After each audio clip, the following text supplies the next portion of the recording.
Saya bingung, yang salah rezimnya atau orangnya ini? Dan ini, tapi kalau boleh saya masih mau menyampaikan sekali lagi, Panwaslu ini Mas kemarin DKI ngetop karena ini Mas, PKS kemarin ngeledekin saya di 4 lawan 1 ANTV. PKS itu dia bilang PKS adalah Panwaslu pelaut saja.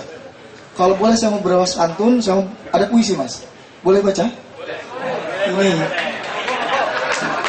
puisinya judulnya ini Mas, Pak S yang ingin adil dan sejahtera. Judulnya gitu kalau boleh.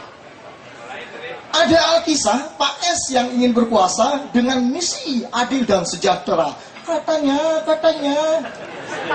adil untuk kitanya, kita dari kita, bukan cita-cita, kitanya bukan kita.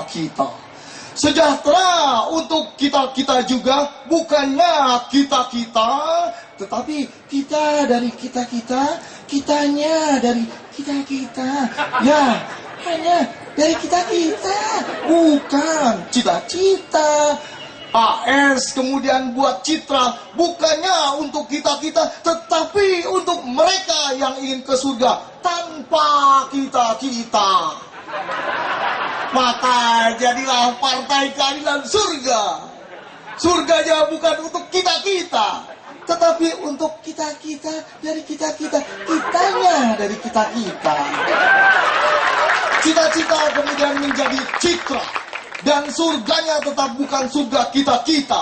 Surganya bukan cita-cita, surganya adalah citra adil dan sejahtera, tetapi Tuhannya kita. Gimana top? Berbalas pantun sama PKS. Selain itu saya pengen Tuan Raja, ini dari tadi baru pangerannya aja udah gereng kayak gitu, apalagi raja-rajanya, ya kan? Saya pengen mulai raja yang jauh, yang ikan keringnya itu enak sekali di sana. Jadi ikan-ikan batu, ikan-ikan yang hidupnya di karang, ikan-ikan yang harganya di restoran Cina itu sampai 500-an ribu satu porsi, di sana cuma dibikin ikan asin. Raja Banggai, tepuk tangan.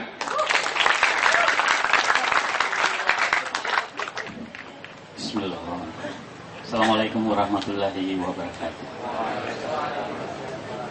Saya bersyukur bisa bertemu warga ibu kota. Tapi saya lihat yang kita makan ini sama yang apa yang saya makan juga di sana. Ya. Jadi saya pikir negeri ini kita sama seia untuk menuju Indonesia yang mulia.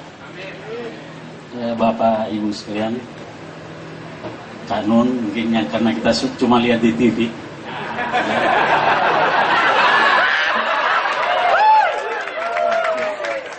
Kalau kampung saya jauh sekali. Kalau kita jalan mungkin dari 2 hari baru sampai. Ya, 2 hari karena 1 malam kita naik kapal, 7 jam baru sampai di daerah. Kemudian kita mendarat lagi 600 kilo, kemudian berterbang ke Jakarta. Jadi jauh. Tadi ingin disampaikan bahwa ingin apa raja-raja ya. Sebenarnya apa yang disampaikan Sekjen itu bahwa raja hari ini kan tidak berdaulat. Ya, kita cuma ingin melihat kondisi masyarakat hari ini. Kita juga ini lahir juga karena konflik. Karena undang-undang yang dilahirkan itu membuat bom untuk warga masyarakat saya berkelahi. Cuma persoalan ibu kota, karena undang-undang menyatakan 2 ibu kota. Yang memang lucu negeri ini. Ya. Satu undang-undang melahirkan 2 ibu kota, cuma bedanya 5 tahun. Dari mana ini orang yang botak memikirkan di gedung Senayan?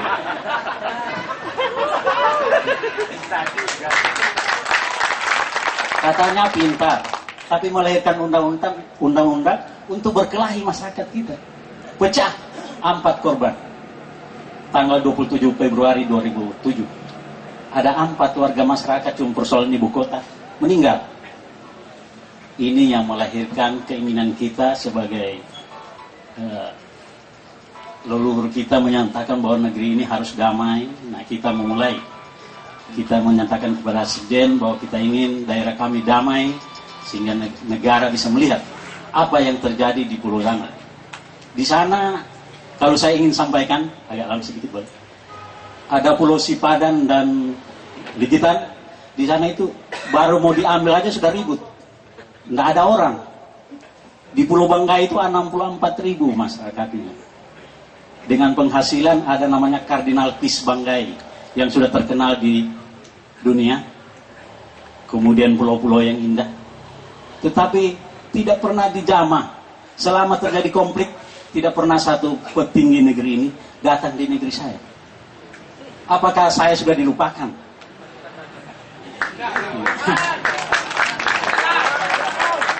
64.000 Pak.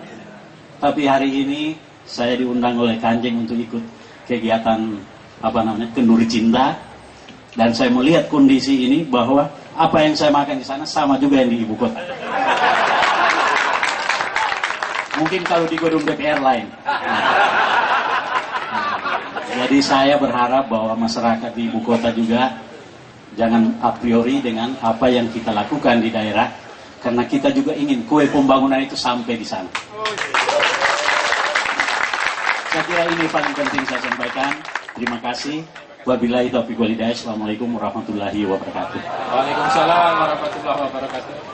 Dilanjutkan saja, Tuan Raja sebelahnya, biar nyambung. Saya pikir ini ulasannya sangat bagus, dan ternyata kesadaran berbangsanya lebih tinggi dari semua orang, bahwa ternyata raja zaman sekarang itu, kalau dulu ada pepatah, sekarang juga ada pepatah Vox Populi Vox Dei, suara rakyat suara Tuhan. Ini suara raja suara Tuhan. Ya, monggo Raja. Bismillahirrahmanirrahim. Assalamualaikum warahmatullahi wabarakatuh. Kalau bukan karena kuasa Allah, malam ini saya tidak akan dapat bertemu dengan Cak Nun yang selalu kami banggakan setiap beliau tampil di TV.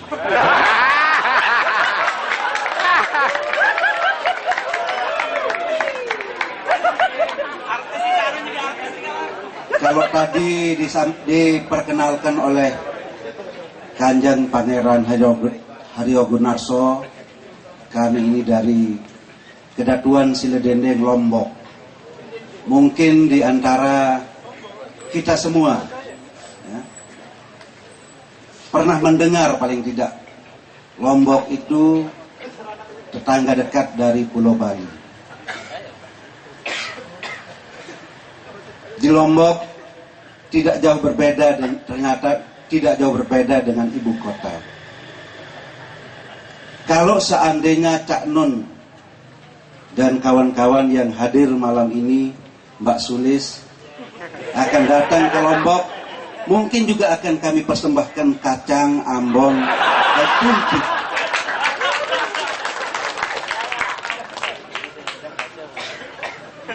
Malam ini saya ingin menyampaikan apa sih yang akan diperjuangkan oleh Raja Sultan yang tadi diperkenalkan oleh Kanjeng Pangeran Haryogunarso.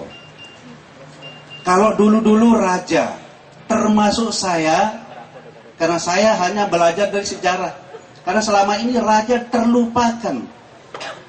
Setelah tadi disampaikan oleh Kanjeng Pangeran Haryogunarso, NKRI ini dulunya terbentuk dari komitmen para raja-raja sultan. Tapi apa yang harus kita perjuangkan sekarang? Tidak lain adalah bagaimana kita mengusung visi budaya. Karena kita tahu di era globalisasi sekarang ini, dunia, bukan Indonesia, bukan Lombok, sudah mengarah ke ekonomi kreatif yang berbasis pada budaya. Indonesia ini terkenal konon karena keberagaman budayanya. Mana budaya itu? Inilah yang ingin kita usung. Inilah yang ingin kita gali. Karena deposit budaya itu ada di daerah kita masing-masing. Mudah-mudahan kita semua tidak salah paham. Kalau tadi diperkenalkan ada raja, ada sultan, ada datu kalau di Lombok, ya. Tapi sebetulnya kami ini sama dengan saudara-saudaraku sekalian. Tidak ada bedanya.